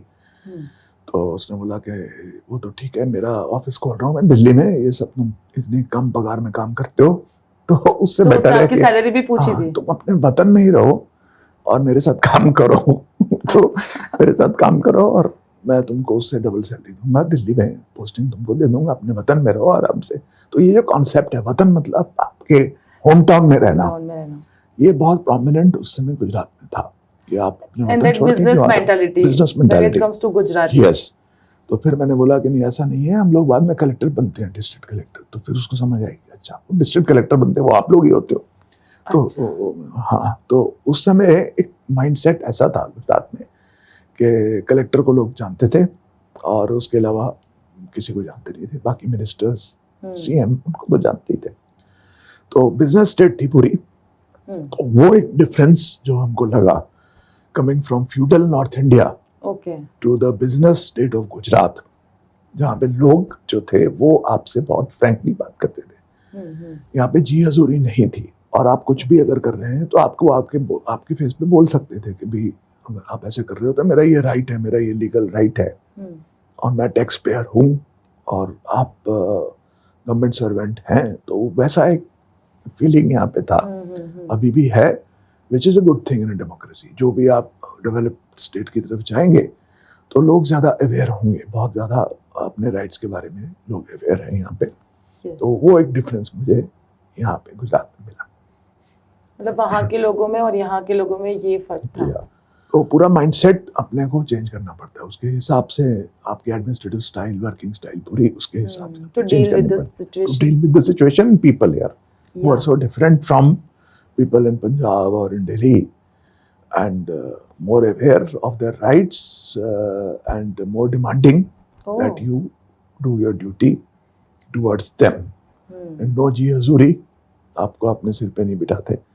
लेकिन यहाँ पे तो रियलिटी चेक यहाँ पे आके मिलता है ऐसा। शुरू में बहुत लगता है कि हम फ्यूडल स्टेट से गुजरात आए, तो शुरू में लगता है, लेकिन over a period of time you realise that this is actually a better system and environment to work in. क्योंकि यहाँ पे आपको जिस तरह पे वहाँ पे गलत काम करने को बोला जाता था एकदम ब्लिटेंटली, जैसे मैंने आपको बताया अभी, लेफ्टिनेंट गवर्नर बुला के आपको बोल रहे हैं कैसे कर दो, और सेंट्रल मिनिस्टर्स आपकी बदली कर देते हैं अगर आप नहीं करते हो। ऐसा विंडिक्टिवनेस नहीं है। आप यहाँ पे अगर आप काम करने रूल्स के हिसाब से काम रिफ्यूज करते हो, they will understand it and they will not be vindictive. तो ये हमने उस समय जाना गुजरात में। मतलब पूरा वर्क एटमॉस्फेयर चेंज हो गया from Delhi to Gujarat transition में। और मेरी पोस्टिंग हुई तो मैं डीडीओ की पोस्टिंग होती है, district development officer. First posting? हाँ, मतलब सेकंड पोस्टिंग बोल सकते हैं। फर्स्ट पोस्टिंग तो दिल्ली में थी, दिल्ली में हो गई, बट गुजरात की फर्स्ट। गुजरात में जैसे मैं आया तो मुझे खेड़ा डिस्ट्रिक्ट दिया गया। उस समय बहुत बड़ा डिस्ट्रिक्ट था, हाँ, बहुत बड़ा डिस्ट्रिक्ट, बहुत बड़ा डिस्ट्रिक्ट था उस समय। और खेड़ा डिस्ट्रिक्ट का डीडीओ मेरे को बनाया गया और काम किया मैंने वहाँ पे, बहुत अच्छे से, मजा आया बहुत। कितने साल? 3 साल में रहा वहाँ पे। मेरे को I got the best DDO award from the year 1991, 1990 से 93 तक वहाँ पे रहा डीडीओ खेड़ा। हाँ, और पॉलिटिकली बहुत एक्टिव डिस्ट्रिक्ट था वो। या और खेड़ा में अभी भी बहुत पॉलिटिकली एक्टिव है और अमूल है वहाँ पे, और people are very prosperous, very progressive. वहाँ पे जब काम कर रहे थे तो उस समय अब देखिए पॉलिटिकल लोगों में कितना फर्क है जो वहाँ के और दिल्ली के हमने पाया। तो उस समय चिमन भाई पटेल सीएम थे, बहुत पावरफुल सीएम थे उस समय, वेरी प्रोमिनेंट स्ट्रॉन्ग सीएम। तो खेड़ा में फ्लड्स आए, मेरा जो 3rd ईयर था उस दौरान बहुत भयंकर फ्लड्स आए। और डीडीओ बंगलो था, इसके अंदर भी 4 फुट पानी था और पूरा मेरा सामान उसमें तैर रहा था। तो डीडीओ का जो बंगलो था वो भी पूरी तरह से पानी में था, मेरा सामान भी पूरा पानी में तैर रहा था। But I had to shift to circuit house. वहाँ पे मैंने अपना एक कंट्रोल रूम बनाया, हेडक्वार्टर बनाया, और वहाँ से मैं फ्लड कंट्रोल कर रहा था। और जब फ्लड आता है तो ये कौन से एरिया में फ्लड आया था? तो फ्लड जो आया था वो बोरसद तालुका है वहाँ पे, पेटलाद बोरसद जो तालुका है वहाँ पे आया था। बहुत ज्यादा फ्लड आया था उस समय। तो वहाँ के रिवर्स है, उसमें भी पानी आ जाता है। वहाँ पे मही रिवर है और वात्रक है, तो उसमें पानी भर जाता है। और वो जो कोस्टल जो रिवर के साथ वाले गांव है उसमें बहुत सारे लोग घरों में पानी आ जाता है। और नडिया टाउन में बहुत पानी आ गया था उस समय। और जो खेड़ा का मेन है, तो पानी इतना फ्लड आया और मेरे पास समय नहीं था कि मैं अपना सामान बचाऊं। I was working for the district throughout.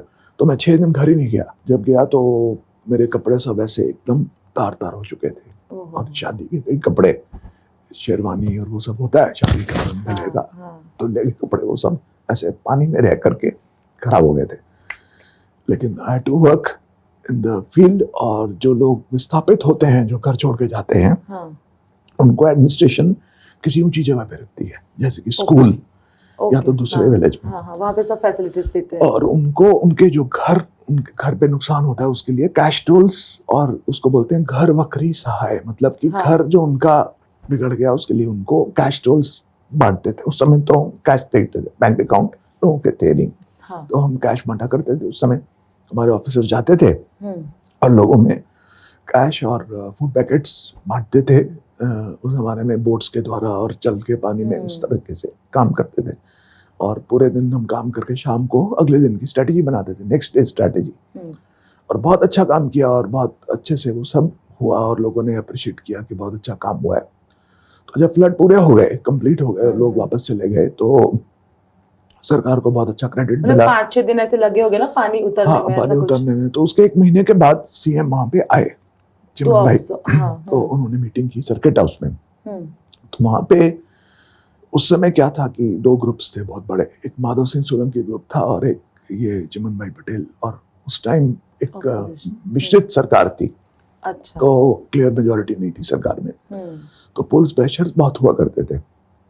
तो ये जो गांव थे सारे, ये इसमें ज्यादातर क्षत्रिय लोग रहते थे। तो उस समय बोलते थे पक्ष का मतलब है पटेल और क्षत्रिय, ऐसा बोलते थे। पक्ष। और बहुत ज्यादा राइवलरी थी उस समय इन ग्रुप्स के बीच में डिस्ट्रिक्ट के अंदर। तो बाई चांस जहाँ पे ज्यादा फ्लड आया था वो क्षत्रिय गांव थे, और उसके अंदर हमने कैश टोल सब डिस्ट्रीब्यूट किए थे। और जहाँ पे फ्लड्स कम आए थे वहाँ पे बहुत सारे पटेल रहते थे, जैसे कि आनंद डिस्ट्रिक्ट है और चारोतर एरिया जो नडियाड के आसपास के एरियाज हैं जहाँ पे फ्लड्स थोड़े कम आए थे। तो हमने प्रमाण में पैसे वहाँ पे कम बांटे थे। तो वहाँ के जो एमएलए थे यानी कि पटेल एमएलए, उन्होंने कंप्लेंट की चिमन भाई पटेल को कि डीडीओ जो है वो पक्षपात कर रहा है टुवर्ड्स द क्षत्रिय, और क्षत्रिय लोगों के गांव में ज्यादा पैसे बांट दिए गए हैं। अच्छा। और पटेल गांव में बेनिफिट नहीं मिला। ये मतलब वहां से ऐसी कंप्लेन हुई कि हमारे यहाँ पे कम पैसे दिए गए, देन वहां पे उन्होंने बोला कि डीडीओ जो है वो क्षत्रियों की तरफ सहानुभूति ज्यादा रखता है, ऐसा उन्होंने क्लेम किया। Imagine. And the reason was not the Pakshapat because of the flood situation. Yes, it was on. और सबको मालूम था ये। तो एमएलए ने बोला करके, बहुत वोकल एमएलए था, उसने बोला करके चिमन भाई को। चिमन भाई बहुत पावरफुल सीएम थे, उनके सामने कोई बोलता भी नहीं था। तो उन्होंने मीटिंग में मुझे बोला कि तुम ऐसे क्यों करते हो, ये वो थोड़ा डांटा मुझे ऊंची आवाज में। तो मैं भी थोड़ा सा उस समय बहुत यंग था, तो मैंने बोला कि अगर आपको ऐसा लगता है तो आप मुझे बदल दीजिए, अभी ट्रांसफर कर दीजिए मेरी। और मीटिंग में कम से कम 30-40 लोग थे। आपने तो उस समय बोल्ड आंसर दे दिया। और बाय चांस उस समय मीटिंग क्लोज डोर हुआ करती थी, कोई ऐसा मीडिया नहीं था, इन चीजों की रील्स नहीं बनती थी उस समय। ऑब्वियस सी बात है। हम लोग कुछ भी बोल देते थे उस समय थोड़ा सा फ्रीली। बट आपने रीजन नहीं दिया कि दिस वाज द रीजन, तो उसने वो कंसीडर नहीं किया। तो रीजन दिया, लेकिन उनके सामने वो एमएलए बैठा था और उनकी मेजॉरिटी बहुत थिन थी उस समय। अगर 2 एमएलए भी खिसक जाएं तो सरकार गिर सकती थी। अच्छा, ऐसी सरकार थी। also under the pressure. Chiman भाई Patel himself was under the pressure. तो मैंने बोला मीटिंग में, तो उनका एकदम लाल हो गया एकदम सीएम का कि ये लड़का कैसी बात कर रहा है। और सीनियर ऑफिसर्स 2-3 थे, रेवेन्यू सेक्रेटरी मिस्टर शाह थे, उन्होंने भी चुप कराया कि चुप करे, क्यों बोल रहे हो तुम। मैं तो बोल दिया, आप जो बोल दिया वो बोल दिया। चिमन भाई वापस गए। मैंने सोचा अब तो काम से गए, अब तो मेरे को ये बदल के डिप्टी सेक्रेटरी लगा देंगे सचिवालय में, मतलब लोअर द पोस्ट पे, मतलब फील्ड से हटा देंगे मे बी। हाँ, बोल दिया। बहुत लोगों ने समझाया मुझे कि सीएम के सामने ऐसे नहीं बोलना चाहिए, उस टाइम यस सर बोल देना चाहिए, बाद में समझाना चाहिए, ऐसा बोला क्या मुझे। हाँ, सॉरी सर बोल देना चाहिए, या बोल देना चाहिए कि देख लेंगे हम, या कुछ कर लेंगे। उस समय ऐसा जवाब, और आपको ऐसा जवाब नहीं देना चाहिए, जबकि सच भी है कि आप ठीक है ऐसा लगता तो मुझे बदल दीजिए। I was very rough shot in a way, you know. तो मैंने ऐसा बोला, तो because your intention was pure. और इतने दिन से काम कर रहे थे, मेरा अपना सामान, मैंने उनको बोला कि मेरा अपना सामान, पूरा शादी के नए कपड़े मेरे लीर हो गए हैं, बिल्कुल फट गए हैं पानी के अंदर रह करके। और मैं 15 दिन से घर नहीं गया हूँ, और ये हालत है मेरी। और हमने इतना अच्छा काम किया है, लोकल लोगों से अच्छा काम किया है, उसके बाद हम अगर आप हमारे इंटेंशंस पे डाउट करोगे तो फिर ऐसा ही आंसर एक्सपेक्ट करोगे। और बहुत लोगों की जान बचाई है फ्लड में से। सिर्फ 3 या 4 लोगों की डेथ हुई थी फ्लड में, बाकी हम इवैक्यूएट कर पाए सबको, बच्चों को, लेडीज को, उनको खाना दे पाए। किसी की खाने की वजह से, मेडिसिन की वजह से किसी को प्रॉब्लम नहीं हुई। और हजारों की संख्या में लोगों को हमने, हमारी पूरी एडमिनिस्ट्रेशन ने देखा। और मेरे ऑफिसर्स थे सारे, मुझे लगा मेरे ऑफिसर के सामने ऐसे कैसे बोल सकते हैं, मैंने बोल दिया। मैं उस टाइम मतलब 93 में, मतलब मेरी 6-7 साल की सर्विस थी, तो यंग थे हम सब, आई वाज नॉट इवन 30। तो मैंने ऐसा बोला। तो अब देखिए पॉलिटिकल लोगों में कितना फर्क है। दिल्ली में मेरे साथ क्या हुआ मैंने आपको बताया। यहाँ पे वापस जाके उन्होंने मेरी पोस्टिंग कर दी as collector of Surendranagar district. अच्छा। तो I became one of the first in my batch to get collectorship. तो बाकी जब डीडीओस जो थे उनको बाद में मिली। बाद में मैंने पूछा, मैंने सोचा कि क्यों हुआ ये, तो मेरे को बताया गया, ऐसे हमारे सीनियर ऑफिसर थे, उन्होंने बताया कि सुरेंद्रनगर जो डिस्ट्रिक्ट है उसके जो पॉलिटिकल लोग हैं वो चिमन भाई के ओपोनेंट्स हैं सारे। तो तुमको इसलिए लगाया कि वो Again, लोग अब वो लोग वहां पे परेशान हो गए कि स्ट्रॉन्ग ऑफिसर यहाँ आ गया। Yes, yes. तो यहाँ पे people know how to utilise an officer's capability by giving him posting, मतलब not taking revenge against officer yes, but yes. Utilising him in proper way. Proper ये way. ऑफिसर इसमें fit बैठता है तो इसको हाँ. वहां पे पोस्ट कर दो। Now you go there and give tough time to my opponents. हाँ, तो ओपोनेंट, तो जो ओपोनेंट्स डिस्ट्रिक्ट में जितने एमएलए थे वो सारे एमएलए सुरेंद्रनगर। ऑपोजिट कैंप के थे सारे। चिमन भाई के ऑपोजिट कैंप के एमएलए थे सारे। हम्म. और वहां पे बहुत सारी इरेगुलरिटीज तो थी। आप अगर यहाँ पे टफ डिसीजन लोगे तो वो ओपोनेंट्स के लिए will be a less of something, Yes. And then उसका वाइसा वर्सा इफेक्ट सीएम पे जाएगा कि he will be feeling good about it कि और परेशान करो। हाँ, तो मेरे को वहां लगा दिया। हम तो चले गए, जिस दिन लगाया अगले दिन अपने कलेक्टर की गाड़ी वहां से आ गई और हम डीडीओ की साइन किया और वहां चले गए। तो आई वाज हैप्पी क्योंकि कलेक्टर बन गए डीडीओ के बाद, Yeah. चाहे छोटे डिस्ट्रिक्ट के बन। मतलब from like within 3 years from DDO to collector. हाँ, वहां से कलेक्टर बन गए। कहने का Yes. मतलब है कि जो नॉर्थ के पॉलिटिशियन या पॉलिटिकल लीडर्स राज्यों के उस समय थे हाँ, वो विंडिक्टिव थे नेचर में। विंडिक्टिव थे and they don't know how to use the power Yes. Of a officer. और यहाँ पे देखिए आप हम्म. पॉलिटिकल लोग जो ऐसे नेता लोग थे जिनको मालूम था कि इस ऑफिसर का कैसे उपयोग किया जाए, कि ये अगर स्ट्रांग है या कड़क है या स्ट्रांग हेडेड है तो इसको आप ऐसे डिस्ट्रिक्ट में डालिए जो कि जहाँ पे ज्यादा लोग मेरे ओपोनेंट्स हैं, तो वहाँ पे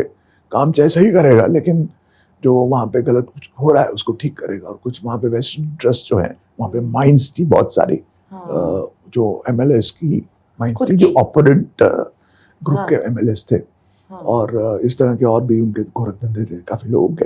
हाँ हाँ, सुरेंद्रनगर में वैसे भी लॉ तो एंड ऑर्डर law उस and order जमाने उस समय में बहुत ही हाँ. खराब था और वहाँ पे लगा दिया हमने। तो मतलब ये डिफरेंस हमने नोट किया कि कैसे यहाँ पे Gujarat that way is good state politics, good where politics. The political leader, so Chiman bhai was that way. He knew कि कैसे किस ऑफिसर का कहाँ पे किस रोल में उसका उपयोग किया जा सकता है, और कभी भी ऑफिसर्स के प्रति विंडिक्टिव नहीं थे। सो आपने चिमन भाई पटेल से लेके केशु भाई पटेल एंड नरेंद्र मोदी तक सबके साथ ऑब्वियसली काम किया है दैट, और स्पेशली सुरेंद्रनगर में भी you must be having lot of experiences and challenges when it comes to taking decisions, क्योंकि ओपोनेंट्स भी था, उसके अगेंस्ट में भी आपको करना था, ऊपर तो वो लोग देख ही रहे थे कि क्या चल रहा है।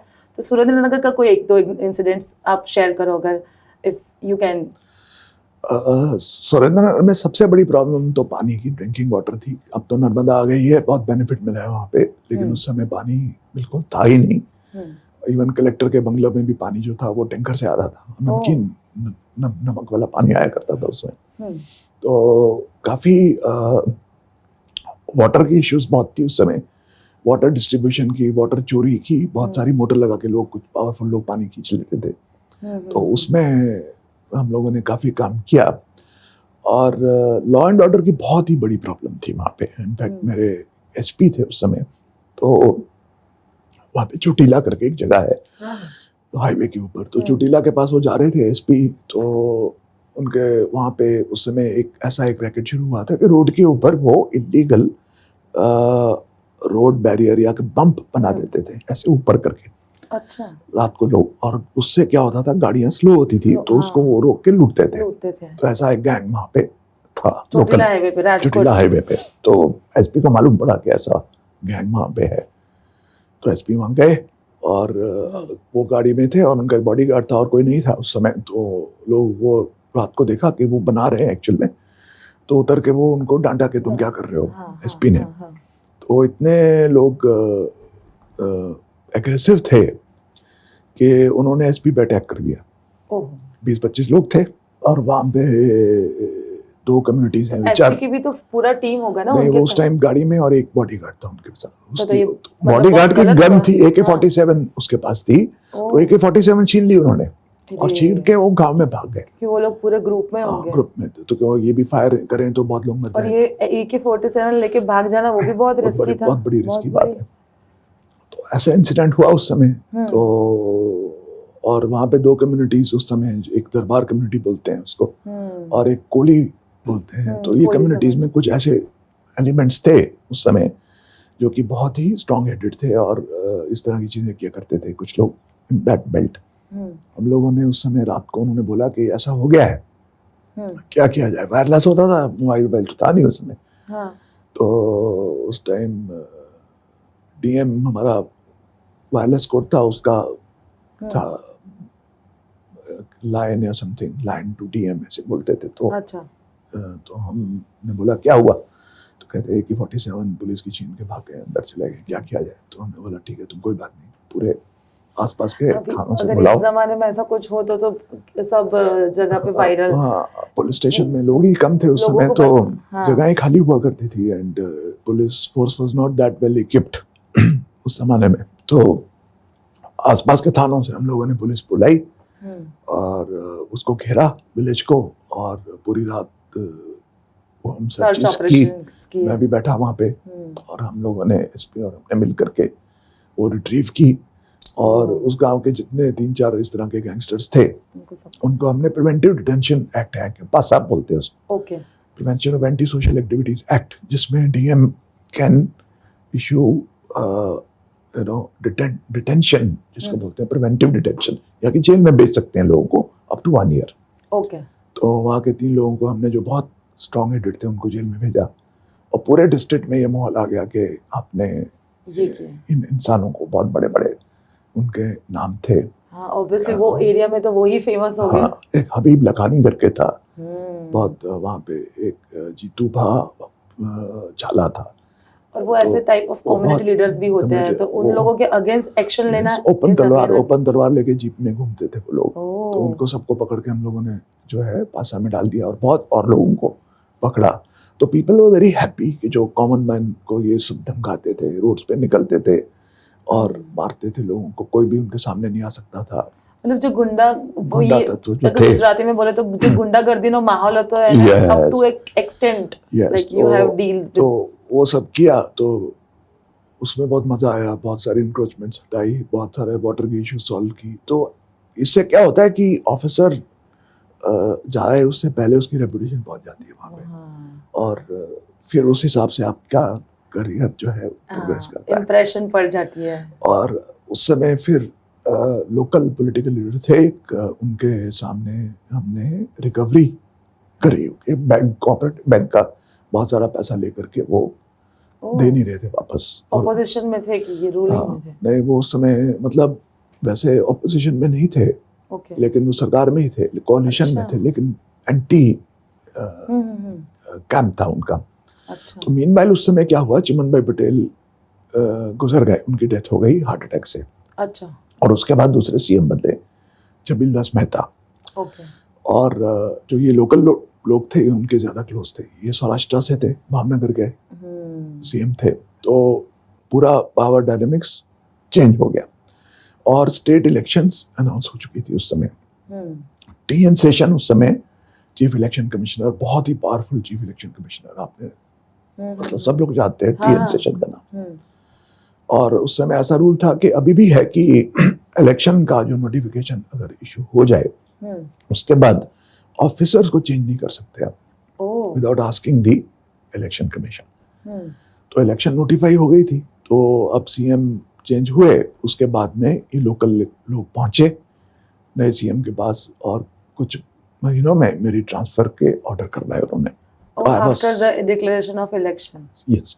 तो my after the election was declared, state assembly elections declare हुई, कोलिशन गवर्नमेंट थी, और सबको ऐसा लगता था कि वेरी, मतलब गवर्नमेंट बड़ी, कोई डिसीजन नहीं होता था उस समय, मतलब जो वेरी स्ट्रेंज सिचुएशन, पैसे चल रही है गवर्नमेंट काइंड ऑफ सिचुएशन, ऐसी सिचुएशन थी। तो उन्होंने बोला कि ये सरकार जो है, उन्होंने डिसीजन लिया और मेरे को बदल दिया, मेरे को बदल के डायरेक्टर ट्राइबल डेवलपमेंट गांधीनगर में लगा दिया। It's more like a side posting. Yes yes. जब उन्होंने ट्रांसफर किया, उसके बाद क्या हुआ कि न्यूज़पेपर में आया, और कुछ लोकल लोग वहाँ के जो हैं वो इलेक्शन ऑफिसर के पास पहुंच गए, जो गांधीनगर में बैठते हैं, स्टेट चीफ इलेक्शन ऑफिसर।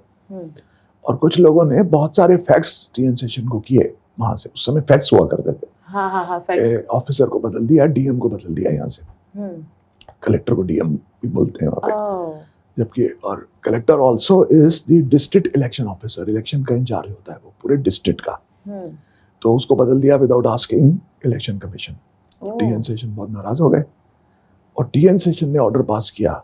आप सोचिए cancellation, कि हाँ, इस कलेक्टर की ऑर्डर कैंसिल किया जाए, इसको वापस कलेक्टर लगाया जाए। ओह, और ये हुआ तो रोज टाइम्स ऑफ इंडिया की हेडलाइन आती थी कि collector transferred, collector election commission wants collector to be put back. Oh, और मेरे बैचमेट को मेरी जगह लगाया था, तो वो वहाँ आ गए चार्ज लेने और मैं तो गांधीनगर जा रहा था। गांधीनगर, हाँ, तो ये मैसेज आया कि टीएन सेशन ने बोला है इसको वापस लगाया जाए। मैंने बोला इन सब चक्कर में मुझे नहीं पढ़ना है, मैं छुट्टी लेकर के एक हफ्ते की घूमने चला गया। और उस दौरान हाँ, राज्य सरकार इलेक्शन कमीशन के विरुद्ध, इस ऑर्डर के विरुद्ध हाई कोर्ट में चली गई ओह, और हाई कोर्ट को बोला कि जो डीएम है उसको ट्रांसफर करने की पावर स्टेट गवर्नमेंट की है।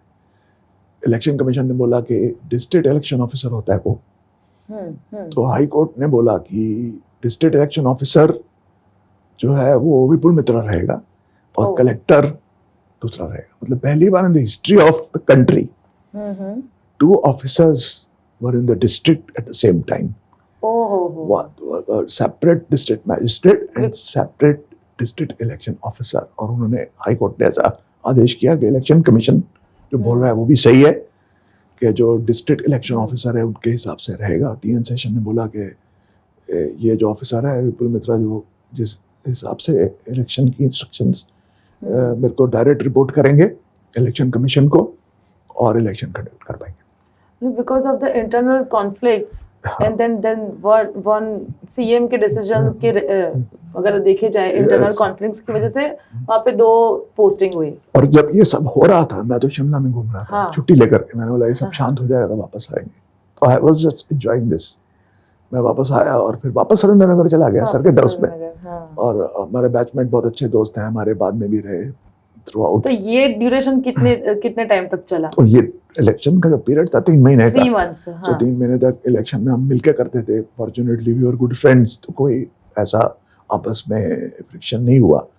और इलेक्शन का जो काम था हम मिलके करते थे और वो ऑर्डर मैं साइन करता था, नोटिफिकेशन जो इलेक्शंस की थी, और जो मैजिस्ट्रियल डीएम की पावर थी वो साइन करते थे। बहुत अच्छे से इलेक्शन हुई और इलेक्शन पूरी हुई, नई सरकार आई, तो उस समय केशुभाई सीएम बने, केशुभाई पटेल। बट ये वाला जो कॉन्फ्लिक्ट हुआ, like I just asking your perspective कि ये जो कॉन्फ्लिक्ट हुआ एंड देन न्यूज़पेपर्स वगैरह में आता था, तो ये वाली चीज भी पॉलिटिक्स के डायमेंशंस पे भी इसका कुछ फर्क तो पड़ा होगा ना? पॉलिटिक्स में तो पड़ता था, लेकिन जो सबसे अजीब बात थी कि हमारे कई बहुत सीनियर ऑफिसर्स थे। जैसे हमको दिल्ली में बोला गया था, रमेश भंडारी जी ने बोला था कि अब डिप्लोमेटिक हो जाओ। तो ये सलाह उस समय भी मिलती रही हमको, ब्यूरोक्रेसी से ज्यादा मिलती थी। जो हमारे सीनियर्स थे उस समय, सीनियर एसीएस, प्रिंसिपल सेक्रेटरी 2-3 ऐसे थे, और सीएम ऑफिस में कुछ लोग थे, वो बोलते थे कि तुम समझ से काम लो, ये सब क्यों कर रहे हो? हमने तो कुछ किया ही नहीं है, हमारी तो ट्रांसफर हुई है, ये तो टीएन सेशन ने किया है, हम उनसे पूछिए जाकर के। तो वो बोलते थे नहीं, तुम जाकर के सीएम, उस समय छबील दास मेहता सीएम थे, तो वो बहुत नाराज है, उनको मिल लो जाकर के। तो उस समय ऐसा आदेश था कि election officers can not meet the political leaders 1-to-1 behind the close doors. तो मैंने बोला ठीक है, इलेक्शन पूरी हो जाएगी, मिल लेंगे, अभी नोटिफिकेशन चल रही है, as per the rule book I can not go and meet and the district election officer. वो मुझे समझाते थे कि नहीं, तुम रात को चले जाना, प्राइवेट गाड़ी में जाकर के मिल लेना उनको। हाँ, बट ऐसा तो बहुत सारे लोग करते ही होंगे। हाँ, करते होंगे। So this is also like one kind of a lesson learned। चाहे घर जल भी क्यों ना रहा है, ट्रिप पे निकल जाओ।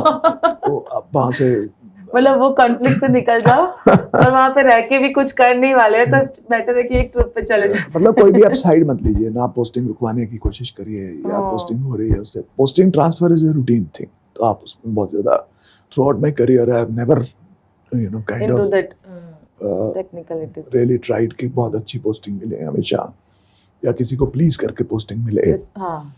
तो उससे बहुत आदमी टेंशन फ्री रहता है और स्ट्रेस फ्री रहता है कि आप जहाँ पे हो वहाँ पे अच्छा काम करो, बेस्ट करने का फोकस रखो, वहाँ पे बेस्ट फोकस करो। और किसी और जगह के लिए, क्योंकि आप जहाँ हो, आज हम यहाँ बैठे हैं, तो we live only in the present. अगर अभी मैं सोच रहा हूँ कि आज इसके बाद मुझे इस पॉडकास्ट के बाद कहीं जाना है, उसके बारे में सोचूंगा मैं, तो ये डिस्टर्ब होगा। तो लिव इन द प्रेजेंट जो आपको असाइनमेंट मिली है उसको अच्छे से करो। आपकी पिछली असाइनमेंट में आपके साथ खराब हुआ है उसको भूल जाओ, अगली असाइनमेंट अच्छी मिलेगी नहीं मिलेगी उसकी चिंता मत करो, और प्रेजेंट असाइनमेंट में काम करो आप। ये मैंने थ्रू आउट माई करियर मैंने ये वाला एक एटीट्यूड जिसको बोलते हैं, मतलब 100% फोकस एंड डेडिकेशन के साथ आपको जो मिल रहा है उसमें एफर्ट दो। तो सर आईएएस के करियर में डिफरेंट फेजेस रहते हैं पोस्टिंग के रिगार्डिंग। तो अगर हम देखे जाए तो आपके 37 इयर्स के पोस्टिंग करियर्स में ये कैसे डिस्ट्रिक्ट लेवल पे था, कितने साल आपने स्टेट लेवल पे काम किया, उसके बारे में आप कुछ बताइए। देखिए आईएएस का करियर टिपिकली 30 से 35 साल, मेरे केस में 37 साल जैसे करियर रहता है। तो इनिशियल जो फेज होती है उसको बोलते हैं फील्ड पोस्टिंग्स। तो हम लोग जब एकेडमी में ज्वाइन करते हैं नए तो खास करके जो फ्यूडल स्टेट से लोग आते हैं, हमारे वहाँ पे एक उस समय कहावत थी, ऐसा बोला जाता था कि इंडिया में सिर्फ 3 ही पावर सेंटर हैं, पीएम, सीएम और डीएम।